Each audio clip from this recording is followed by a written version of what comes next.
Halo teman-teman, para anime lovers, para wibu-wibu manja dimanapun kalian berada. Selamat datang di Nijigenkun. Di video kali ini gue mau membahas atau mereview atau merangkum atau apalah itu pokoknya ya, tentang salah satu anime. Dan yang akan gue bahas kali ini adalah salah satu anime dengan genre game. Yap, Itai no wa iya na no de Bougyo Ryoku ni Kyokufuri shitai to omoimasu atau disingkat Bofuri. Salah satu anime yang karakter utamanya tuh di OP-in terus. Mungkin udah banyak anime dengan genre games di mana si protagonisnya akan memainkan game full dive, VR, MMORPG dan masuk secara penuh ke dalam game tersebut. Ya kayak anime sebelah tuh, populer tapi kerjaannya ngebucin dan ngeharem aja terus. Oke, kalau gitu langsung mulai aja ya dari cerita. Apa sih yang ada di anime ini? Anime ini memiliki latar di mana ada dua sahabat bernama Kaede dan Risa yang mencoba salah satu game VR MMORPG yang sedang populer bernama New World Online. Awalnya Risa mengajak Kaede untuk main game tersebut, tapi karena Risa harus menghadapi ujian, dia nggak bisa langsung main, dan alhasil Kaede pun mencoba untuk main duluan. Kaede menggunakan nama Maple yang mempunyai arti sama dengan nama Kaede itu sendiri. Kalau Kaede itu kan bahasa Jepang. Nah, kalau Maple itu dalam bahasa Inggrisnya. Jadi di sini ceritanya Maple itu adalah gadis yang polos ceritanya ya, dan nggak begitu paham tentang game tersebut. Saat pembuatan karakter, Maple memilih karakter yang memiliki pertahanan yang kuat. Di sini Maple itu punya satu keinginan. Ya, sesuai judulnya, dia nggak mau merasakan sakit. Itulah kenapa dirinya memilih karakter yang menggunakan perisai besar dan hanya mengisi status vitality-nya aja, biar HP atau health point-nya itu banyak dan pertahanannya juga kuat. Yang unik dari anime ini atau yang benar-benar menghibur menurut gua adalah saat Maple nantinya terus mendapatkan skill-skill OP dari situasi-situasi yang unik. Jadi skillnya dia tuh bisa dibilang terlalu overpower gitu sih. Di awal episode, Maple tidak tahu harus ngapain. Dia bertemu dengan salah satu karakter bernama Frederica dan bertanya tempat untuk berburu monster. Frederica pun dengan senang hati memberitahu tempat untuk pemula berburu monster dan Maple pun segera menuju tempat tersebut. Ya, sesuai yang gue bilang di awal, Maple ini mendapatkan skill dari cara atau situasi yang unik. Ya, contohnya, dia diserang monster pakai racun aja, malah dapat skill kebal racun. Dan bahkan saat tidur siang aja, Maple bisa dapat skill meditasi. Sepulangnya dari berburu monster, Maple bertemu dengan seorang karakter pria bernama Chrome atau Kuromu, di mana ia juga adalah pengguna perisai besar seperti Maple. Maple pun menanyakan tempat untuk membuat perisai yang bagus seperti itu. Kuromu-san pun dengan senang hati memberitahu dan mengantar Maple menuju tempat untuk membuat perlengkapan dan akhirnya bertemu dengan Izu-san, seorang onesan yang memiliki skill blacksmith atau pengrajin yang bisa membuat perlengkapan. Tapi karena membutuhkan uang yang lebih untuk membuat perlengkapan, Maple kembali lagi ke dungeon untuk berburu monster dan mencari uang. Sampai akhirnya Maple sampai di labirin naga beracun. Maple harus menghadapi bos di labirin tersebut. Bos tersebut adalah naga berkepala 3 yang memiliki racun untuk menyerang. Maple kesulitan untuk menghadapinya dan terus terkena racun, tapi bukannya mati, justru ia malah mendapatkan skill kebal racun. Ya, seperti yang gue bilang di awal, karakter ini emang terlalu di OP, terlalu di overpower kan. Maple yang udah kebal racun ya jadi mudah untuk melawan bos tersebut. Maple berhasil menang dengan cara memakan bagian tubuh dari bos tersebut. Iya, dimakan, digigit, dikunyah, sampai akhirnya HP dari bos tersebut habis dan mati. Setelah bos dikalahkan, Maple mendapatkan perlengkapan baru seperti armor, pedang, dan juga perisai. Nama Maple akhirnya mulai dikenal saat mengikuti event di lantai 1 yang membuat dirinya berada di peringkat 3 teratas. Orang-orang mulai melihat Maple sebagai salah satu karakter berbahaya.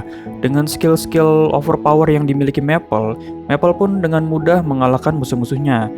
Singkat cerita, akhirnya Risa pun bergabung ke dalam game dengan nama Sally atau Sari. Nah, nama itu sebenarnya cuma dibalik doang sih kayaknya. Risa jadi Sari. Nah, beda sama si Maple yang membuild karakternya sebagai tank yang kuat dalam pertahanan, Sally menjadikan karakternya sebagai assassin yang memiliki speed atau kecepatan yang bagus.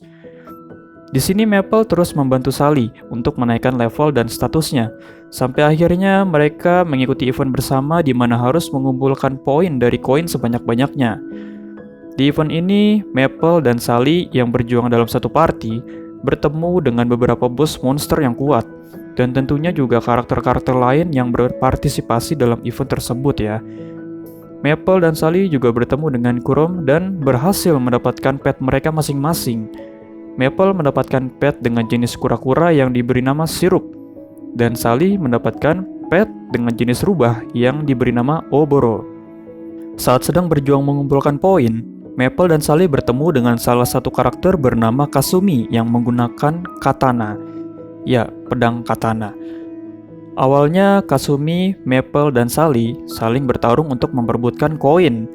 Namun karena situasi tertentu, akhirnya mereka memutuskan untuk berteman dan bekerja sama. Maple pun juga bertemu dengan Kanade, karakter berambut merah yang dapat menggunakan peralatan sihir yang disebut Akashic Record. Singkat cerita, Maple dan Sally berhasil menemukan sebuah rumah pohon yang bisa dijadikan markas guild dan membentuk sebuah guild bernama Kaede no Ki dan mengajak teman-temannya untuk bergabung ke dalam guild tersebut. Tapi karena anggota yang masih sedikit, guild ini masih dikategorikan sebagai guild yang kecil. Pada saat pencarian anggota baru, Maple bertemu dengan dua saudara bernama Yui dan Mai yang nantinya akan bergabung bersama Kaede no Ki. Maple mengetahui bahwa Yui dan Mai memiliki kesamaan seperti dirinya, yaitu hanya memfokuskan pada satu status aja. Berbeda dengan Maple yang memaksimalkan pada status pertahanan, Yui dan Mai lebih memaksimalkan pada aspek kekuatan. Jadi mereka memiliki kesamaan, yaitu sama-sama mempunyai gerakan yang lambat karena agility-nya nggak diisi. Mengetahui itu, Maple pun mengajak mereka berdua untuk bergabung dengan Kaede no Ki dan membantu keduanya menaikkan level mereka. Dengan bertambahnya anggota Kaede no Ki, Maple dan yang lainnya semakin bersemangat nih untuk menaikkan level dan memperkuat karakter mereka masing-masing. Saat sedang berkeliling di kota, Maple bertemu dengan salah satu NPC yang nantinya akan menuntun dirinya ke sebuah quest berantai. Tanpa punya waktu untuk berpikir, Maple akhirnya mengambil quest itu dan berhasil menyelesaikan semua quest berantai itu. Setelah menyelesaikan, Maple mendapatkan skill baru yang bisa merubah wujudnya menjadi malaikat dan memiliki skill untuk memberikan perlindungan cover kepada dirinya sendiri ataupun teman-temannya pada jarak tertentu. Dan akhirnya Maple kembali menarik perhatian para pemain lain. Salah satunya adalah dari pemain nomor 1 terkuat di game tersebut bernama Pain.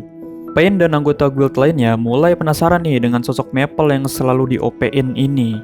Tidak berhenti sampai di situ, kegiatan guild dari Kaede no Ki terus berlanjut. Dan Maple lagi-lagi bertemu dengan salah satu situasi yang membuatnya harus menjelajahi reruntuhan tua. Dengan ditemani si Sirup, si kura-kura ini, Maple masuk ke dalamnya dan bertarung melawan bos yang menjaga reruntuhan tersebut. Maple sempat kesulitan, walaupun akhirnya ia tetap di-OP-in sih dan berhasil menang dengan cara yang unik. Jangan bilang curang, bilang aja unik. Kenapa unik? Karena Maple lagi-lagi bisa menang dengan memakan bagian dalam tubuh bos tersebut. Setelah berhasil mengalahkan bos tersebut, Maple kembali mendapatkan skill baru yang bisa membuatnya memanggil monster untuk memangsa musuhnya. Dan gak cukup sampai di situ aja, ke-OP-an si Maple ini masih berlanjut. Ia bahkan bisa merubah dirinya sendiri menjadi monster besar yang hanya bisa digunakan satu kali dalam sehari. Tidak cukup dengan skill pemangsa yang baru aja didapat, Maple kembali mendapatkan quest yang unik yang membuatnya harus melawan bos berwujud robot besar. Ya, kita lagi membahas Maple di sini, jadi siapapun musuhnya pasti bisa dikalahkan dengan mudah. Setelah berhasil mengalahkan robot tersebut, Maple kembali mendapatkan skill baru yang bisa merubahnya menjadi full perlengkapan persenjataan mecha yang bisa membuatnya nembak gila-gilaan.